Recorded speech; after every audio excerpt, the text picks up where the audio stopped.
Hey there guys, welcome to the next tutorial here on the Duct Tape Stuff channel. I know most of you guys will be heading back to school pretty soon and you're probably not too thrilled about that. Believe me, I know how it is. But I decided to film a tutorial here where I can show you how to make something that you can use for when you are taking classes at school or at college or wherever you're going. So in this tutorial we're going to be making what I would call a pocket page, and it's going to go into your binder here. We're pretty much going to make a page where you can put a whole bunch of different pockets for various items that you would use in school or college, like pens, pencils, erasers, a ruler, a pair of scissors, as pretty much as many things as you can think about. I'm going to show you how to make a pouch where you can put it into our binder here. It's going to be really cool, so let's start here on the first step in the tutorial. Alright, now since most of the pages that go into your book will be 8.5 by 11 sheets of paper, we're going to make a sheet of tape that's exactly those measurements. So we're going to cut out a whole bunch of strips here that are 8.5 inches long, and we're going to apply these so that we have a sheet that is 11 inches high. And we're just going to take our first two strips and stick them together just like this. You can use any kind of duct tape you want to. There are a lot of cool patterns that Duct brand makes. I'm going to use the leopard print for this video, but you can use like the Mario tape. They've come out with a lot of great ones like the candy corn and the spiders more recently, and you can just go crazy with the colors here depending on whatever your favorite style is. So we're going to be applying all these strips back and forth here until we get a long sheet of tape that's 11 inches high. So you're just going to cut out a whole bunch more of these strips here that are 8.5 inches long and keep applying them until we get that sheet that's 11 inches high. So do that step now.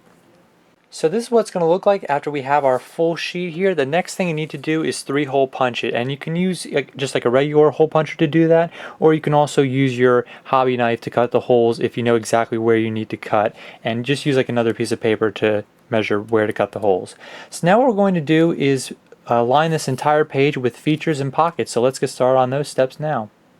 Now the first thing that I'm going to add is a snap seal pocket, and I did have a tutorial on this a long time ago on the channel, but you basically take that edge that the kind of like a snap seal plastic bag has, where you just snap it together to seal it. You cut off both sides of it, so you have like the one over here and then the other piece over here, and then all you have to do is just attach them just like you would snap together one of the plastic bags, so you can find it just like that. And then all you have to do is just attach the bottom and the sides, just like a pocket. The trick is making sure that it snaps down, because all you have to do is line it up for the first time, and then obviously it'll be lined up, and then you can just apply it on the sides and snap it down.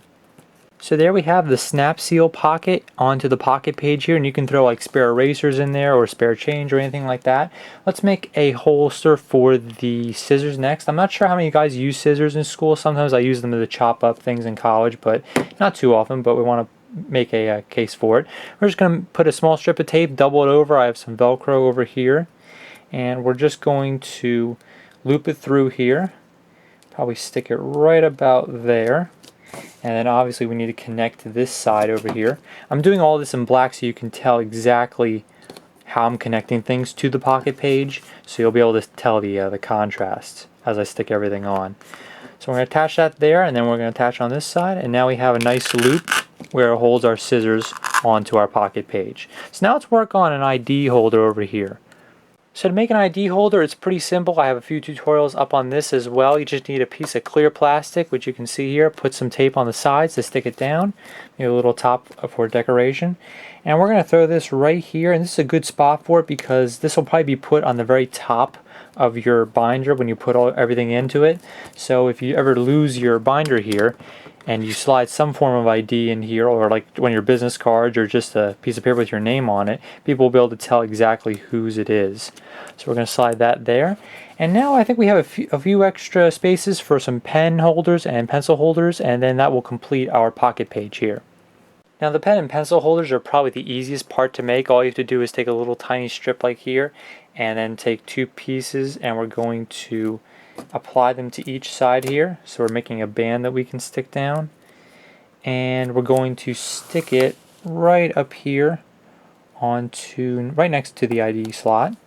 Maybe I'll pop the scissors out here so we can move it a little bit like this. It's probably a little too long, so I'll fix that, and then we'll apply the strip a little bit farther down. Alright, so I trimmed it down a little bit to make it a lot smaller, because it really does not have to be that big depending on, you know, how many pens you're going to throw into it.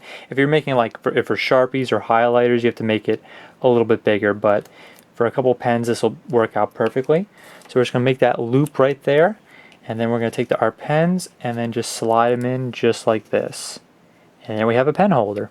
So I think that's pretty much going to do it for our pocket page here, because we pretty much ran out of room. You could put some extra stuff on top of the pocket here if you wanted to, but that would just add a few more features to it. When it comes to the pocket page, you can put pretty much anything you want on it, and you can arrange it any way you want to as well. So you can put like as many pen holders as you want to, a spot for your scissors. You can make like a little spot for your stapler if you use like a mini stapler at school or at college.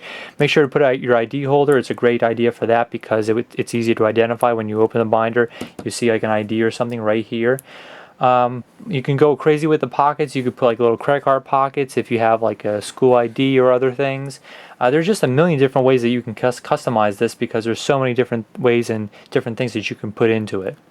So before we sign off here, there's one more cool thing that you can do, and that's when you are making your pocket page here, you can make it a little bit wider than like a sheet of paper, and you can actually store the sheets of paper inside it. So I'll open it up here, and this is all you have to do is make 2 of these sheets and then tape them together on the sides except for over here, and you can store all kinds of paper in there, like scratch paper or whatever you want to, which is really cool.